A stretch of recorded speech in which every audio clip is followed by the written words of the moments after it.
رحم اللہ علی من قرأ سورۃ الفاتحہ۔ بسم اللہ الرحمن الرحیم مالک یوم الدین نعبد و ایاک نستعین اهدنا الصراط المستقیم صراط الذین انعمت علیہم غیر المغضوب علیہم ولا الضالین۔ ایک مرتبہ سورہ فاتحہ اور 3 مرتبہ سورہ اخلاص کی تلاوت فرمائیں برائے ابرار النساء بنت علی ظفر بیدی۔ بسم اللہ الرحمن الرحیم الرحمن الرحیم ایاک نعبد و ایاک نستعین اهدنا الصراط المستقیم صراط الذین انعمت علیہم غیر المغضوب علیہم ولا الضالین۔ بسم اللہ الرحمن الرحیم قل هو الله الصمد لم یلد ولم یکن له کفوا احد۔ بسم اللہ الرحمن الرحیم الصمد لم یلد ولم یکن له کفوا احد۔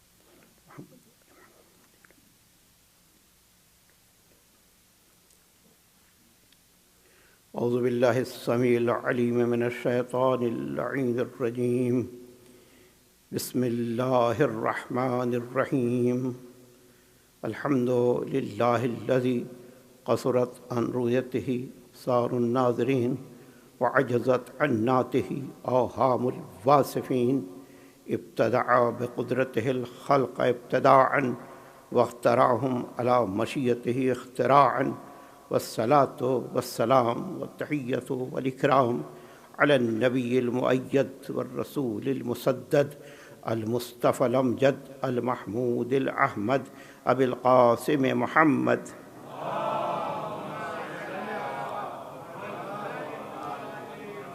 وآلہ الطیبین الطاہرین المعصومین المظلومین الہداة المہدیین الذین اذہب اللہ عنہم الرجس وطہرہم تطہیرا۔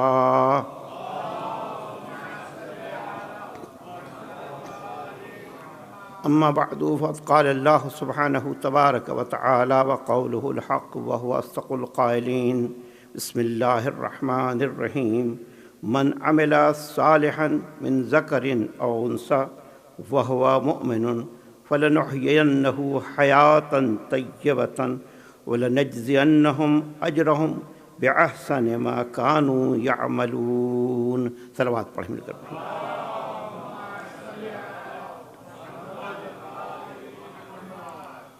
سامعین محترم، ایک ماں کے ایصال ثواب کی مجلس ہے اور آپ نے ماں کے عنوان سے جناب ڈاکٹر آفتاب سے نہایت خوبصورت نظم سنی، اور اس میں جو اشعار ہیں ان کا زیادہ تر محور اور مرکز وہ امام زین العابدین علیہ السلام نے اپنی کتاب الحقوق میں جو لکھا ہے وہ ہے، اور انشاءاللہ میں بھی اسی کتاب الحقوق کے حوالے سے آج گفتگو کروں گا کہ ماں کی عظمت کیا ہے، ماں کا مقام کیا ہے، ماں کی اہمیت کیا ہے۔ یہ ماں کا لفظ جو ہے اس میں بڑی مامتا ہے، شفقت ہے، محبت ہے، الفت ہے، چاہت ہے، اور ایسا تعلق ہے کہ جو کوئی اور اس کا بدل نہیں ہو سکتا۔ دنیا کی کسی زبان میں چاہے مادر ہو، مدر ہو، ماں ہو، اماں ہو، امی ہو، کوئی بھی لفظ بھی کر لیں اس میں مامتا کا تصور نظر آتا ہے۔ ایم ضرور ہے، میم ضرور ہے اس کے اندر۔ کوئی بھی کسی زبان میں، یہ میرا چیلنج ہے، ممبر سے میں کہہ رہا ہوں کہ دنیا کی کسی زبان میں ماں کا نام بغیر ایم کے نہیں آ سکتا۔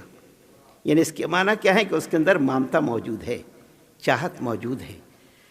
اور اسی لیے اگر ایک شخص آتا ہے اور حضور سرور کائنات کی خدمت میں پہنچتا ہے اور آپ سے پہنچ کے کہتا ہے کہ یہ بتائیے کہ سب سے زیادہ مجھ پر کس کا حق ہے اور کس سے زیادہ نیکی کے ساتھ پیش آؤں، من ابرو، یہ روایت ہے امام جعفر صادق علیہ السلام سے۔ فرماتے ہیں جا رجل النبی، ایک شخص حضور کی خدمت میں آیا اور کہنے لگا یا رسول اللہ من ابرو، یہ بتائیے میں کس کے ساتھ زیادہ نیکی سے پیش آؤں۔ ماں اور باپ دونوں میں تھا کہ کس کے ساتھ، ماں کے ساتھ یا باپ کے ساتھ۔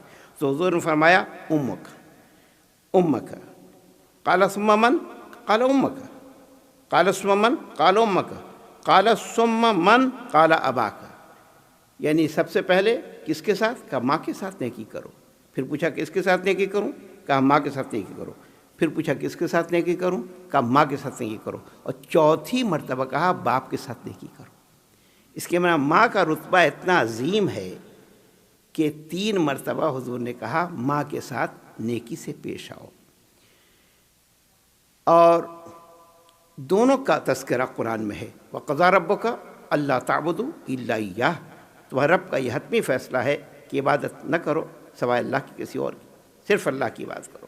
وَبِالْوَالِدَيْنِ إِحْسَانًا، اور ماں باپ کے ساتھ اچھا سلوک کرو، اچھی طرح پیش آؤ۔ دونوں کا ساتھ تذکرہ ہے۔ لیکن جہاں حضرت عیسیٰ کا ذکر ہے کہ اپنے ماں کے ساتھ میں بہت اچھی طرح پیش آتا ہوں، اور حضرت یحییٰ نے بھی کہا کہ میں اپنی ماں کے ساتھ مہربان ہوں اور مجھے مہربان بنایا ہے، جبار شقی نہیں بنایا ہے۔ اے اللہ مجھے مہربان رکھنا۔ قرآن کریم میں ماں کا تذکرہ ہے، کئی ماؤں کا تذکرہ ہے، جس میں حضرت عیسیٰ کی ماں کا وامہ صدیقہ، ان کی ماں صدیقہ تھیں، اور کانا یاکلان الطعام، دونوں کھانا کھایا کرتے تھے۔ اور پھر حضرت موسیٰ علیہ السلام کی والدہ کا تذکرہ ہے، وَأَوْحَيْنَا إِلَىٰ أُمِّ مُوسیٰ، ہم نے وحی کی مادر موسیٰ کی طرف، ان ارضعیہ ہے، انہیں دودھ پلاؤ، وَإِذَا خِفْتِ عَلَيْهِ، اور ان کے بارے میں تمہیں خوف ہو، فَأَلْقِيهَ فِي الْيَمِّ، تو انہیں دریا میں ڈال دو، وَلَا تَخَافِي، خوف نہ کرنا، وَلَا تَحْزَنِي، حزن نہ کرنا، إِنَّا رَادُّوهُ إِلَيْكَ، ہم انہیں تمہاری طرف پلٹائیں گے، وَجَاعِلُوهُ مِنَ الْمُرْسَلِينَ، انہیں رسول بنائیں گے۔ تسلی دی گئی۔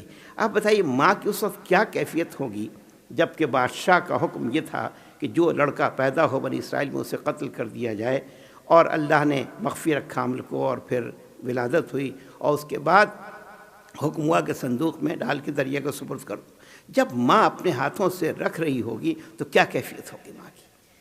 اور پھر کہا ان کی بہن سے کہ جاؤ اور دیکھتی رہو یہ صندوق کہاں جاتا ہے، کہاں پہنچتا ہے، کس کے اس طرح۔ اور پھر آخر کار بتایا کہ وہ محل کے قریب پہنچ گیا ہے، اور پھر بتایا کہ اسے اٹھایا ان کو لے جایا گیا ہے، اور پھر اللہ نے انتظام بھی کیا، اِنَّا رَادُّوهُ إِلَيْكَ وَجَاعِلُوهُ مِنَ الْمُرْسَلِينَ، ہم پلٹائیں گے اور رسول بنائیں گے۔ تو اس کے معنی ہے کہ ماں کے بارے میں جو تصورات ہیں، تخیلات ہیں اور روایات ہیں، کہ ایک شخص حضور کی خدمت میں آتا ہے اور کہتا ہے کہ یا رسول اللہ میرے حق میں دعا کریں، تو کہا جاؤ اپنی ماں سے کہو وہ تمہارے لیے دعا کرے، ماں کی دعا قبول ہوگی۔ تھا نا اشعار میں کہ ماں کی دعا قبول ہوتی ہے، تو ماں سے کہو۔ اور پھر ایک شخص آیا، اس کی ماں کا انتقال ہو چکا تھا، کہا جاؤ باپ سے کہو دعا مانگے، کہا اس کی ماں زندہ ہوتی تو اس کی دعا قبول ہو جاتی۔ یعنی ماں کی اہمیت کو واضح کیا ہے کہ اس کی ماں کاش۔ کسی نے کہا کہ صاحب یہ بتائیے کہ مجھے دعا طلب کرنی ہے، کہا جاؤ ماں کی سے کہو دعا تمہارے لیے طلب کرے، کہا ماں زندہ نہیں ہے، کہا اس کی قبر پہ جاؤ۔ ایسی روایات موجود ہیں کہ اس کی قبر پہ جاؤ اور قبر پہ جا کے دعا طلب کرو۔ کہا ہمیں اس کی قبر کا بھی علم نہیں ہے، کہا زمین پہ ایک نشان بنا دو اور تصور کرو یہ ماں کی قبر ہے اور وہاں پر دعا طلب کرو، وہ دعا قبول ہوگی۔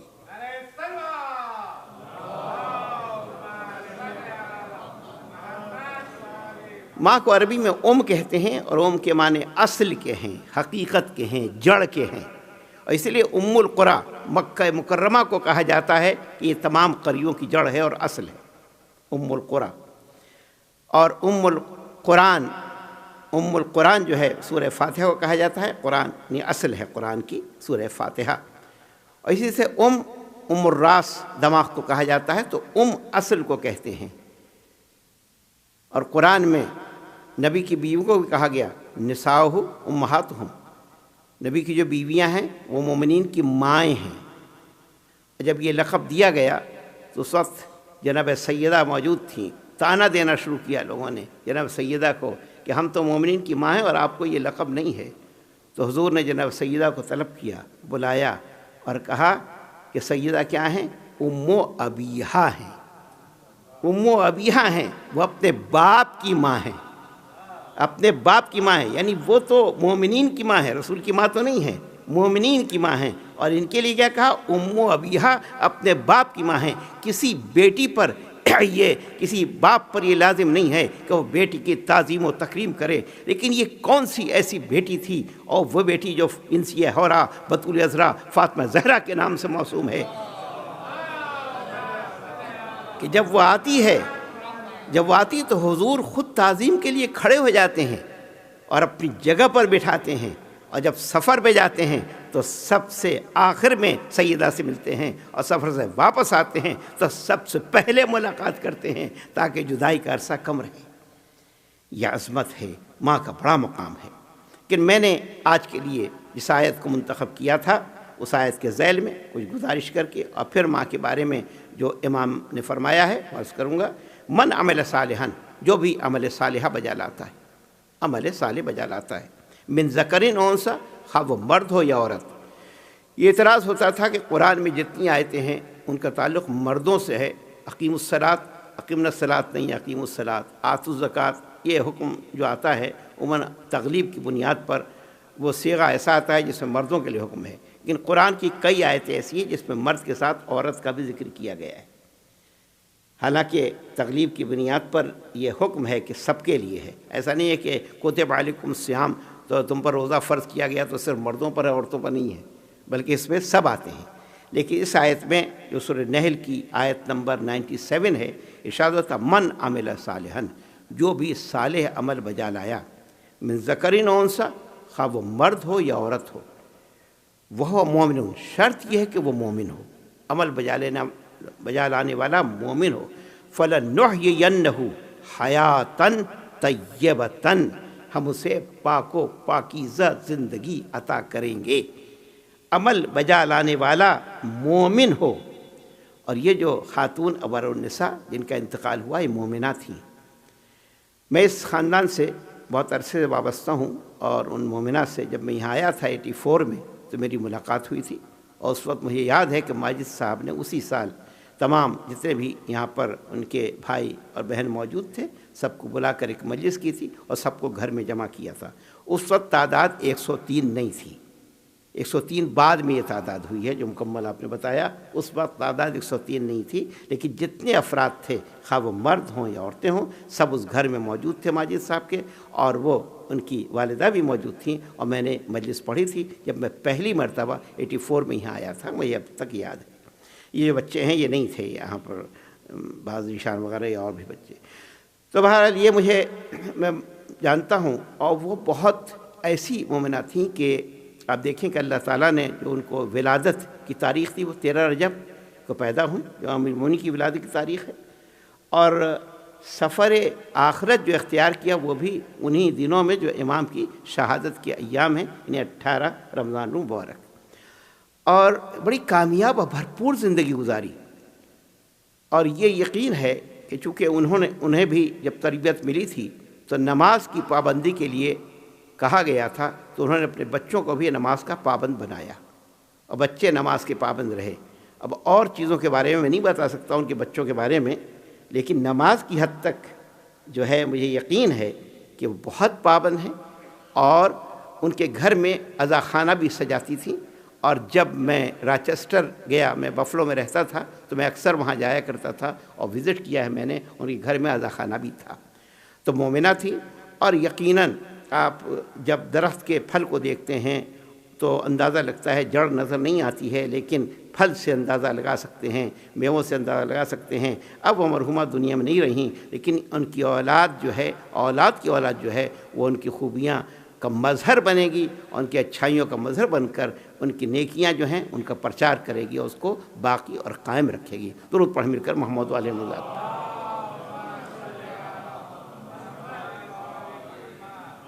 تو جو بھی عمل صالحہ کرے، نیک عمل بجا لائے، خواہ وہ مرد ہو یا عورت، مومن ہو، ہم اسے حیات طیبہ دیں گے۔ اب حیات طیبہ، پاک و پاکیزہ زندگی، اس دنیا میں بھی اور آخرت میں بھی، دونوں، دنیا میں بھی اس کی زندگی بہت نفیس پاکیزہ ہوگی اور آخرت میں بھی، اور اجر ان کے عمل سے بہتر اجر دیا جائے گا۔ ایک یہ آیت تھی، اور پھر دوسری آیت بالکل اس سے ملتی ہوئی ہے سورہ غافر کی، اور اس کا نشانی یہ ہے کہ سورہ مومن بھی کہتے ہیں، غافر 40ویں آیت نمبر بھی 40 ہے، سورہ نمبر بھی 40 ہے، 40۔ عموماً وہ آیتیں جن کا آیت نمبر اور سورہ نمبر سیم ہو وہ اسپیشل آیات ہیں. یہ ایک توجہ دلا رہا ہوں، آپ پڑھیے گا قرآن میں جا کے. جیسے 33 کی 33 ہو، 5 کی 5 ہو، تو اس طرح وہ آیت جس میں سورہ نمبر اور آیت نمبر بھی سیم ہو، بڑی امپورٹنٹ آیتیں ہیں اور بڑی اہم آیتیں ہیں قرآن کی.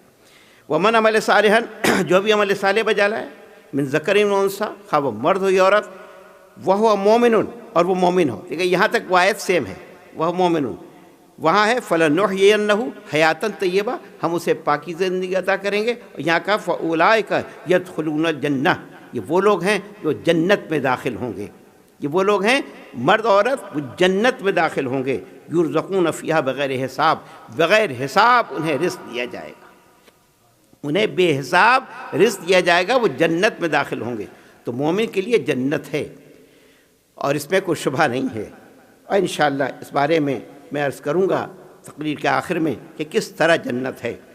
اب امام فرماتے ہیں جہاں حق بیان کیا ہے، کتاب الحقوق جو امام کی پہلی کتاب ہے جو رائٹس کے بارے میں، حقوق کے بارے میں لکھی گئی، اس میں 50 حقوق امام نے بیان کیے ہیں مختلف افراد کے. اور یہ پہلی کتاب ہے جو اس موضوع پر لکھی گئی ہے اور امام کے ذریعے ہم تک پہنچی ہے. کاش ہر گھر میں یہ کتاب ہو تاکہ لوگ پڑھیں اور پڑھنے کے بعد سے سمجھیں کہ ہم پر کسی کے مختلف لوگوں کے حقوق کیا ہیں. تو ماں کا حق کیا ہے میں آپ کی خدمت پیش کر رہا ہوں. عربی میں ہے فحق امک وان تعلم انہا حملت کا حیث لا یحمل احد احدا. اب آپ کہیں گے صاحب آپ تو عربی پڑھ رہے ہیں، ہمیں عربی نہیں آتی. کاش عربی سیکھ لیتے تو پھر لطف اٹھاتے، جو جملے ہیں امام کے ان جملوں سے لطف اندوز ہوتے. لیکن خیر میں اس کا ترجمہ آپ کی خدمت پیش کرتا ہوں. ماں کا حق یہ ہے کہ تم اس بات کو جان لو کہ اس نے تمہیں اس وقت اٹھایا جب کوئی کسی کو اٹھا نہیں سکتا. کیا الفاظ ہیں؟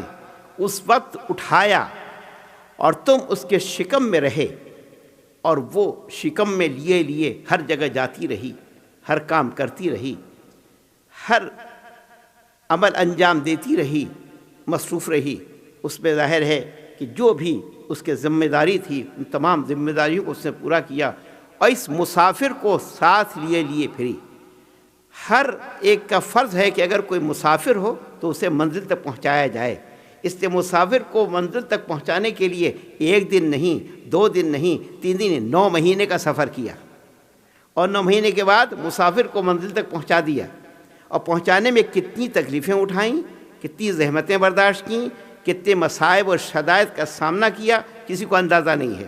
اسی لیے جب حضور سے پوچھا گیا کہ جناب میں اپنی ماں کی بڑی خدمت کرتا ہوں، میں نے اسے اس کا تمام ہر طرح خدمت کی ہے اور اس کا خیال رکھا ہے، اپنے ہاتھوں سے اسے کھانا کھلایا ہے، اپنے ہاتھوں سے اس کی تمام ضرورت پوری کی ہے. اور جب میں حج کے لیے لے گیا تو میں نے اپنے کندھے پر بٹھا کر طواف کیا ہے. کتنا مشکل کام ہے خود طواف کرنا، چاہے کہ کندھے پہ بٹھا کر طواف کرنا. کہا اس کا طواف کیا اس کے ساتھ کندھے پہ بٹھا کے. کیا میں نے حق ادا کر دیا؟ کہا اس نے 9 مہینے جو تمہیں شکم میں رکھا تھا 1 دن کا بھی حق ادا نہیں ہوا.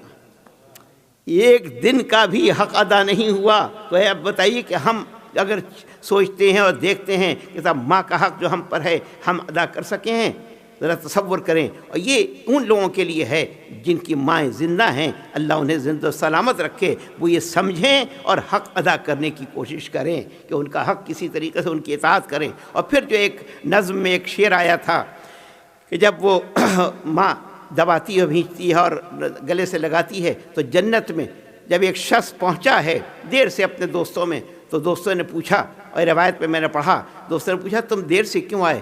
کہا میں جنت کی سیر کر رہا تھا. کہا میں جنت کی سیر کر رہے تھے؟ کہاں جنت کی سیر کر رہا تھا؟ اس لیے کہ وہ جب بھی آتا تھا تو ماں کے قدموں کے پر جھکتا تھا. تو کہا چونکہ حضور نے فرمایا ہے الجنت تحت اقدام الامہات، جنت ماں کے قدموں کے نیچے ہے، تو میں قدموں کے سامنے جھک کر جنت تلاش کر رہا تھا کہ ماں کے نیچے جنت کی سیر کر رہا تھا. تو ماں کے قدموں کے نیچے جنت ہے تو اس کے معنی کیا ہے کہ اس کی اطاعت میں جنت ہے، اس کی محبت میں جنت ہے، اس کے ساتھ رہنے میں جنت ہے. درود پڑھ مل کر محمد والی مزار اس کا خیال رکھنے میں جنت.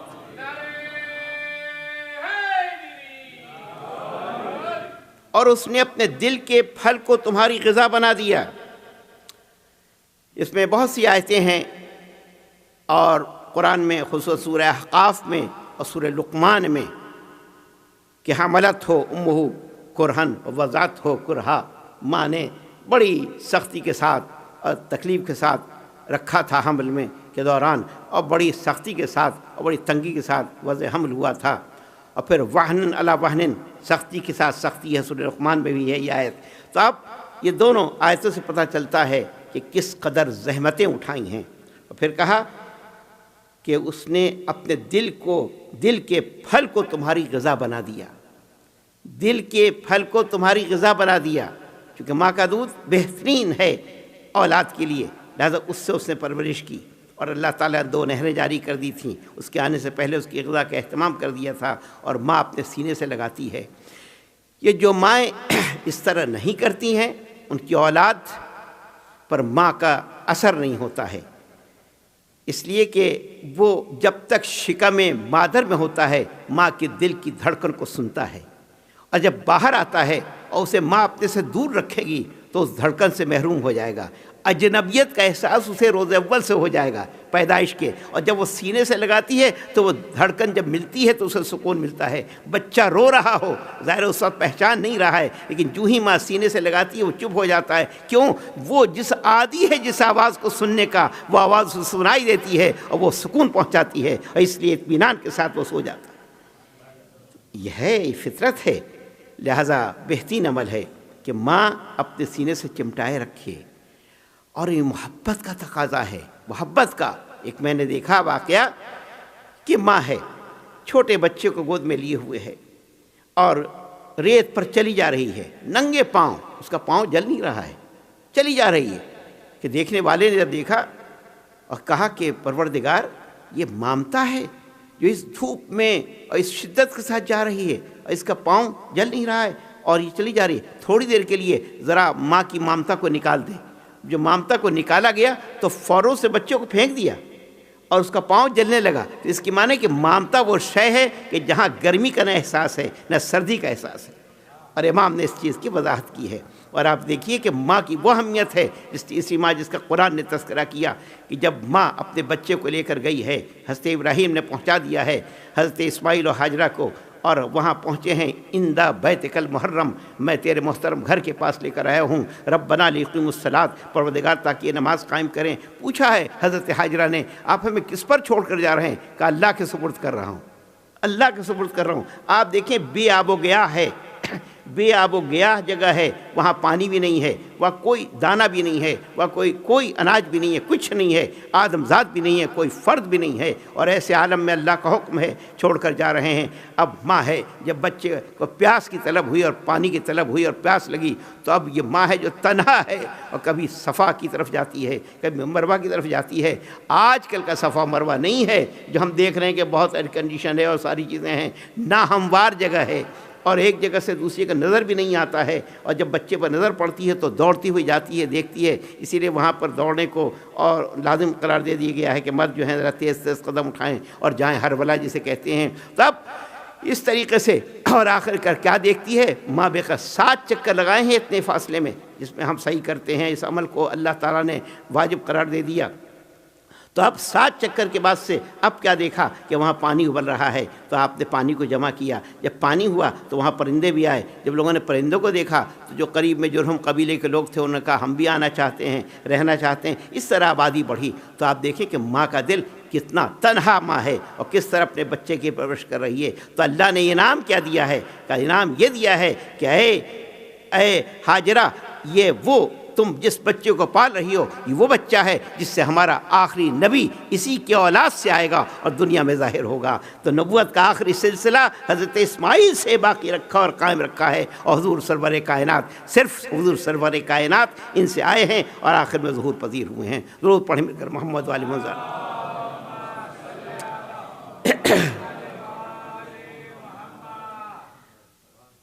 اور جبکہ کوئی کسی کے کھلانے پر تیار نہ تھا، اس نے غذا بنا دیا۔ اس نے تمہاری حفاظت کی اپنی سماعت سے حفاظت کی، بصارت سے حفاظت کی، ہاتھ، پاؤں، بال اور کھال سے، ہاتھ سے، پاؤں سے، بال سے، کھال سے، ہر چیز سے، بلکہ جملہ اعضائے جسمانی سے حفاظت کی، ہنسی خوشی، مسکراتے ہوئے، کندھے سے چمٹائے ہوئے، اس سلسلے میں پریشانی، رنج، بوجھ اور زحمت کو برداشت کرتے ہوئے، یہاں تک کہ اس نے تمہیں طاقتور بنا کر زمین تک پہنچایا، اس نے ہر طرح تمہاری حفاظت کی، دکھ درد کا خیال رکھا۔ آپ نے نظم میں جو باتیں سنی تھیں وہی میں اسی لحاظ سے پیش کر رہا ہوں۔ اور وہ اس بات پر راضی ہوئی کہ تم سیر ہو جاؤ اور بھوکی رہے، اس بات پر راضی ہوئی کہ تم سیر ہو جاؤ وہ بھوکی رہے۔ تھا نا اس میں کہ بچا کچا کھا کے خوش رہتی تھی، اور وہ بھوکی رہے۔ تم لباس پہنو چاہے اس کے جسم پر مکمل لباس نہ ہو، تم سیراب ہو جاؤ اور وہ پیاسی رہے۔ اس کا نام ایثار ہے، وہ ایثار سے کام لیتی تھی۔ اگر کھانے کے لیے کچھ نہ ہو تو تمہیں کھلا دیتی تو خود بھوکی ہو جاتی تھی، تمہیں پانی پلا دیتی خود پیاسی رہتی تھی۔ تم سائے میں رہو اور وہ دھوپ میں رہے، تم سائے میں رہو اور وہ دھوپ میں رہے۔ وہ تکلیف اٹھا کر تمہیں آرام پہنچائے اور تمہیں میٹھی نیند کی لذت بہم پہنچائے۔ رات کو کتنی دفعہ تم روتے تھے اور کتنی دفعہ وہ جاگتی تھی، اس کی نیند ختم ہو جاتی تھی، لیکن کبھی اس نے اف کا کلمہ زبان پہ نہیں کیا۔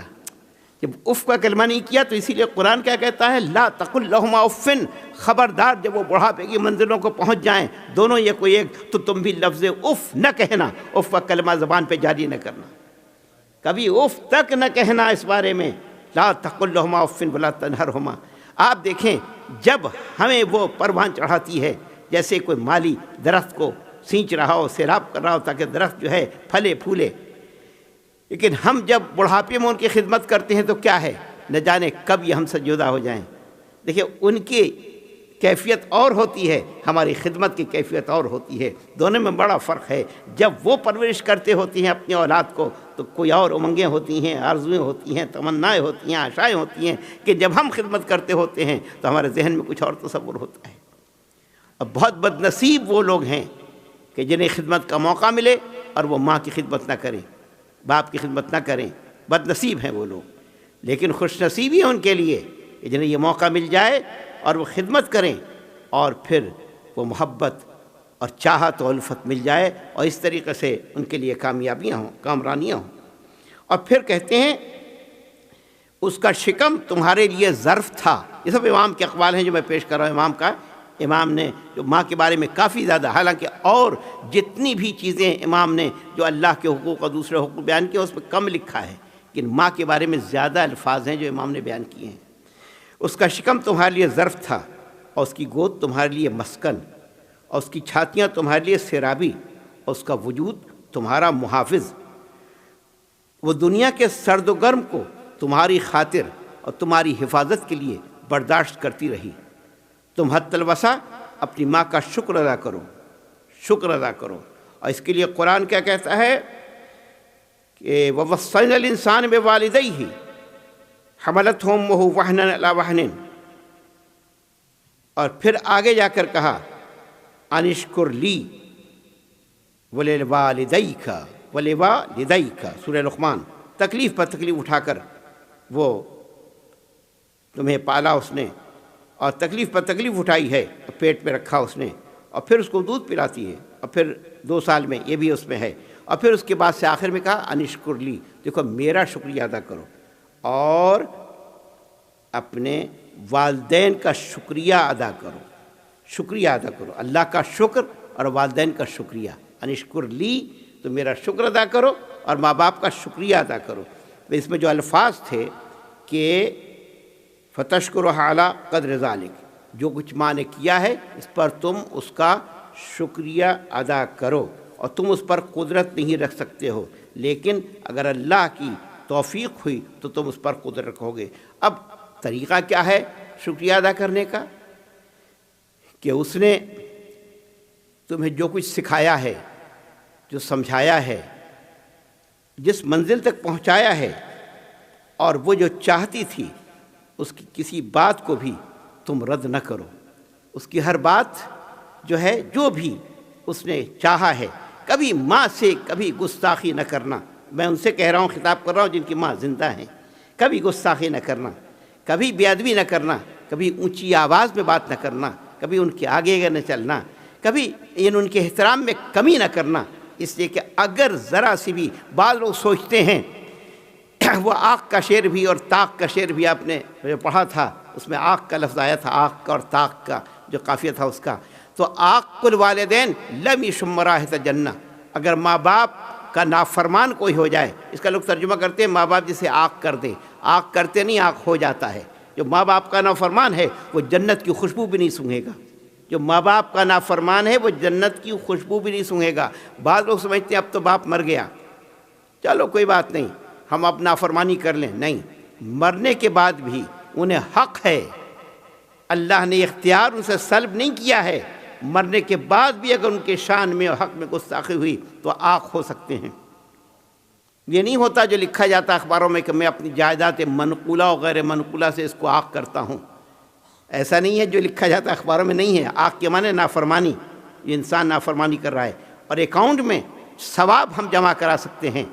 اور پھر یہ جو میں نے کہا تھا لَنُحْيِيَنَّهُ حَيَاةً طَيِّبَةً، جو آیت میں نے شروع میں پڑھی تھی، ہم نے سورہ نحل کی آیت حیات طیبہ تھا کروں گا. اب ظاہر میرے پاس وقت زیادہ نہیں ہے، ایسا میں اس کو ختم کرنا چاہتا ہوں اپنی گفتگو کو، اور ٹھیک 7:30 بجے انشاءاللہ، تاکہ نماز کے لیے پھر آماد 7:30 بجے. ٹھیک ہے. اچھا، تو یہ جو ماں کی مامتا ہے اور اس ماں کی محبت ہے اور الفت و چاہت ہے، یہ خوش نصیب ہیں کہ جنہیں وہ الفت مل رہی ہے. اور ظاہر ہے کہ اگر ماں نہ ہوتی تو یہ وجود میں نہ آتے. ان کا وجود میں آنا اس بات کی دلیل ہے، صحیح و سالم ہونا، ہوش و حواس میں رہنا، ہر طریقے سے محفوظ رہنا، اس بات کی دلیل ہے کہ اس نے تربیت میں اور پرورش میں کوئی کمی نہیں چھوڑی ہے. اللہ نے کی رحمت شامل حال رہی ہے اور ماں کی تربیت رہی ہے. لہٰذا اس کا شکریہ ادا کرو، اللہ کا شکر کرو اور اس کا شکریہ ادا کرو. اور شکر کرو کہ ایسے اچھے ماں باپ دیے ہیں، اور شکریہ ادا کرو کہ اس نے ان کو نعمت کے طور پر تمہارے لیے رکھا ہے. اب یہ جو حیات ہے، مومن جب دنیا سے جاتا ہے تو مومن کبھی مرتا نہیں ہے. بس یاد رکھیں، مومن ہمیشہ زندہ رہتا ہے، صرف ایک جگہ سے دوسری جگہ منتقل ہوتا ہے. اسے یہ کہتے ہیں انتقال کر گیا، فلاں شخص انتقال مانے اس دنیا سے دوسری دنیا میں منتقل ہو گئے. تو وہ جب مرتا ہے، اگر نہ مرتا، اسے موت آتی ہے، موت سے ہمکنار نہ ہوتا، تو اس عارضی سے اور فانی سے اور ختم ہو جانے والی زندگی سے باقی اور دائمی اور سرمدی زندگی تک نہ پہنچتا. جو دائمی زندگی تک پہنچا ہے اسی لیے کیونکہ اس دنیا سے اس نے سفر کیا، لیکن کبھی مرتا نہیں ہے. چونکہ مومن کو کبھی موت نہیں آتی، بلکہ خلقتم للبقاء لا للفنا، تمہیں بقا کے لیے پیدا کیا گیا ہے، فنا کے لیے پیدا نہیں ہوئے. اور اس لیے بھی باقی ہے، ایک تو یہ زندہ یہ ہے کہ تمہیں ہم حیات عطا کریں گے، قرآن کی آیت کہہ رہی ہے، لہذا وہ مومن ہوگا تو زندگی پائے گا اور زندہ رہے گا، اس میں بھی اور مرنے کے بعد بھی. دوسری جو روایت ہے، الا من مات علی حب آل محمد مات شہیدہ، جو آل محمد کی محبت میں دنیا سے جاتا ہے تو وہ شہید ہوتا ہے، اور شہید زندہ ہوتا ہے. دو آیتیں ہیں، لا تقولوا لمن یقتل فی سبیل اللہ اموات، جو اللہ کی راہ میں قتل ہو جائیں، قتل کر دیے جائیں، یہ سورہ بقرہ کی آیت ہے، انہیں مردہ نہ کہو. اور پھر دوسری جگہ ارشاد ہوتا ہے وَلَا تَحْسَبَنَّ الَّذِينَ قُتِلُوا، سورہ آل عمران میں، اور انہیں خیال بھی نہ کرو جو اللہ کی راہ میں قتل ہو گئے ہیں کہ وہ مردہ ہیں، بلکہ اللہ کے پاس سے رزق پا رہے ہیں اور خوش ہیں اپنی زندگی پر. اس کے معنی کیا ہیں؟ جو اللہ کی راہ میں قتل کر دیا جائے. راہ خدا کیا ہے؟ تو یہ مومن جب راہ خدا میں چل رہا ہے اور مر رہا ہے تو یہ راہ خدا پر باقی رہنا ہی اس کی موت شہادت کی موت ہے. اور اس کے لیے جو مشہور حدیث ہے وہ آپ کی خدمت پیش کرنا چاہتا ہوں.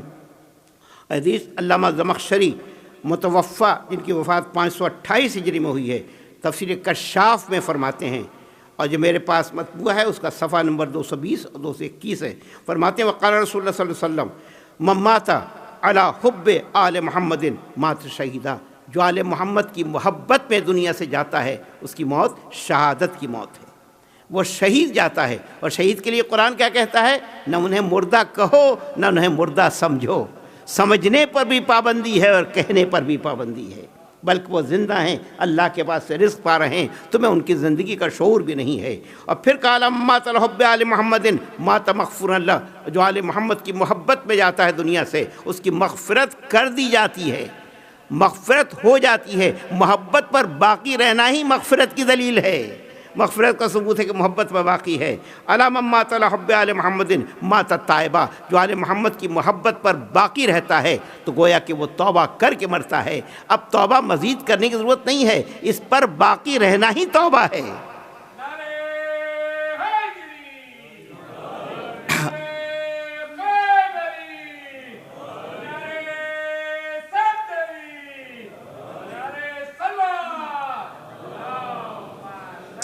الا من مات علی حب آل محمد، جو آل محمد کی محبت میں دنیا سے جاتا ہے، مات مومنا مستقبل ایمان، تو وہ مومن مرتا ہے، اس کا ایمان کامل ہوتا ہے، مومن ہوتا ہے۔ اور اب آپ کو اگر آیت یاد ہوگی وَهُوَ مُؤْمِنٌ، مرنے والا مومن ہو، وہ مومن مرتا ہے، مستقبل ایمان، اس کا ایمان کامل ہوتا ہے۔ الا من مات علی حب آل محمد، جو آل محمد کی محبت میں مرتا ہے، بشرہ ملک الموت بالجنہ، تو ملک الموت بھی اس کو جنت کی بشارت دیتے ہیں۔ ثم منکر و نکیر، پھر منکر و نکیر بھی قبر میں جنت کی بشارت دیتے ہیں۔ جب ملک الموت آتا ہے اس کے بالین پر سرہانے، تو آنے کے بعد کہتا تمہیں جنت کی بشارت ہو، تب جانے والا مسکرائے گا نہیں تو کیا کرے گا؟ مسکرائے گا نا، اس سے کہ جنت کی بشارت مل رہی ہے۔ اور قبر میں منکر و نکیر بھی جنت کی خوشخبری سناتے ہیں۔ الا ومن مات علی حب آل محمد، جو آل محمد کی محبت میں مرتا ہے جنت میں ایسے لے جایا جائے گا، تزف العروس الی بیت زوجہا، سے دلہن کو سجا کر سنوار کر آراستہ کر کے شوہر کے گھر لے جایا جاتا ہے۔ الا من مات علی حب آل محمد، جو آل محمد کی محبت میں مرتا ہے، فتح لہ فی قبرہ بابان الجنہ، تو اس کی قبر میں 2 دروازے جنت کی رخ پر کھول دیے جاتے ہیں، جنت کی جانب 2 دروازے کھول دیے جاتے ہیں۔ الا من مات علی حب آل محمد جعل اللہ قبرہ مزار ملائکۃ الرحمہ، اور جو بھی آل محمد کی محبت میں مرتا ہے تو اللہ اس کی قبر کو رحمت کے فرشتوں کی زیارت گاہ بنا دیتا ہے۔ رحمت کے فرشتے آ کر اس کی قبر کی زیارت کرتے ہیں۔ ذرا سوچے تو صحیح کہ اس کی قبر فرشتوں کی زیارت گاہ بن جاتی ہے، تو جب عام مومن اور مومنہ کی قبر فرشتوں کی زیارت گاہ ہوتی ہے تو پھر اگر مرنے والا معصوم ہو، اگر مرنے والی وہ ہو، اگر دنیا سے جانے والے معصومین ہوں تو ان کی قبر، لیکن آپ سوچیں یہی وہ مہینہ ہے شوال کا جس میں ہماری اور آپ کی مخدومہ اور معصومہ کی قبر کو منہدم کر دیا گیا۔ وہ فاطمہ زہرا جو رسول کی اکلوتی بیٹی تھی، اس کی بیٹی کو قبر کو بھی لوگوں نے گوارا نہیں کیا، اس کے روضے کو بھی گوارا نہیں کیا، اور اس کا روضہ منہدم کر دیا گیا۔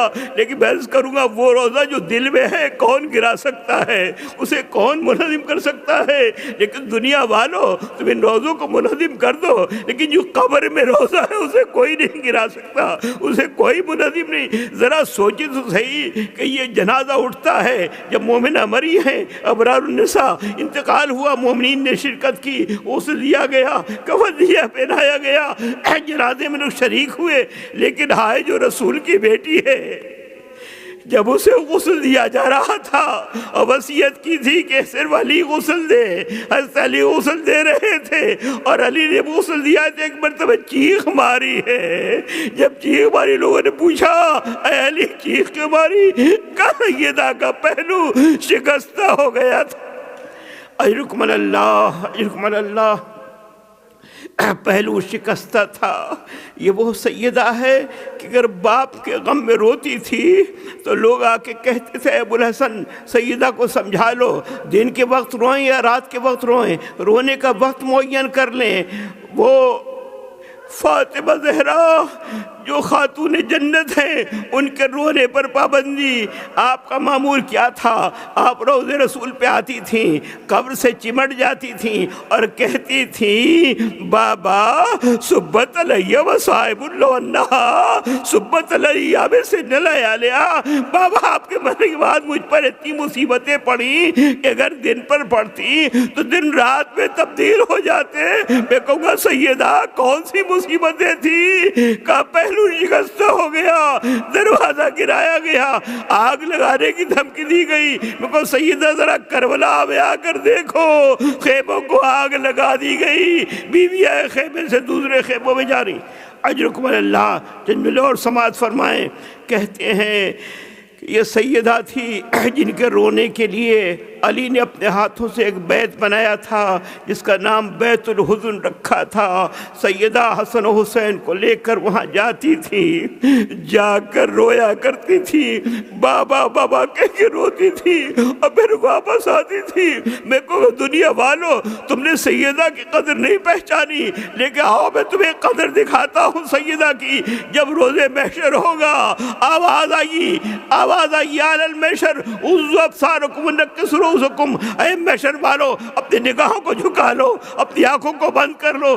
پوچھا جائے گا کیوں؟ کہا سیدہ کی سواری آ رہی ہے، بحث کروں کیا سیدہ بے پردہ ہے؟ کہا نہیں، پردے میں ہے، حجاب میں ہے، نور کا بھی ہے اور حوریں ہیں اور اس طرح سواری پر ہے، حجاب کے ساتھ ہیں۔ کہا پھر کیوں جگائے؟ کہا رسول کہیں گے کیا میں بھی نہ دیکھوں؟ کہا نہیں، جس طریقے سے سیدہ آ رہی ہے تو آپ دیکھیے کہ دنیا والوں نے قدر نہ کی، لیکن محشر میں کہا جا رہا ہے نگاہوں کو جھکا لو، آنکھیں بند کر لو، سیدہ کی سواری آ رہی ہے۔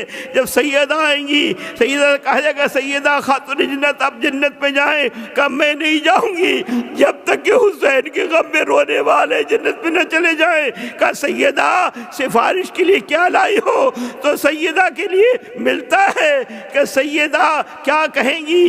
یدان مقطوعتان من ابن فضل عباس، کہ عباس کے دو کٹے ہوئے بازو ہیں اور حضرت علی اصغر کا کرتا ہے۔ یہ سیدہ روز محشر نے اللہ تعالیٰ القوم عالم الذین ظلموا منقلب، پروردگار ہم میں کسی غم سوا غم حسین، پروردگار ہماری ہر ممکن تمنا کو اللہ جمان شفا کامل سے ہدایت فرما، امام ظلم تاج فرما، مرحومہ کو جوار جناب سیدہ میں جگہ کرامت فرما، اور ان کے پاس مندگان کو صبر جمیل کی توفیق عطا فرما۔ ایک مرتبہ سورہ فاتحہ اور 3 سورہ اخلاص پڑھ کر ابر نساء